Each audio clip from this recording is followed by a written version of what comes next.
Lala, look at this megoring. Kain ako ng megoring ngayon, guys. Bukas tayo magmanok. Nag-ready na rin ako ng manok para bukas. Kasi wala kaming bantay ni Kuda. Si Sir at si Madam nandun sa Lebanon.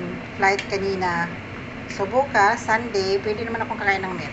So Sunday lang tayo makamit. Lapit na tayo makakain ng araw-araw ng meat kasi sa Lunes Santo na, di ba?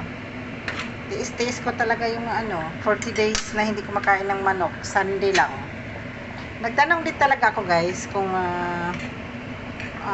anong araw ang hindi makakain ng mga meat. Sabi ng nasa charts, lang daw, sa Sunday daw, pwede daw makakain ng mga meat. Pero yung Monday to Saturday, hindi. Hanggang,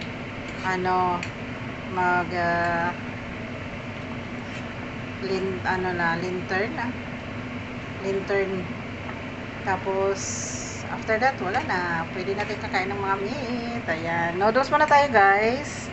Noodles, boil some noodles. Haluan natin ng itlog.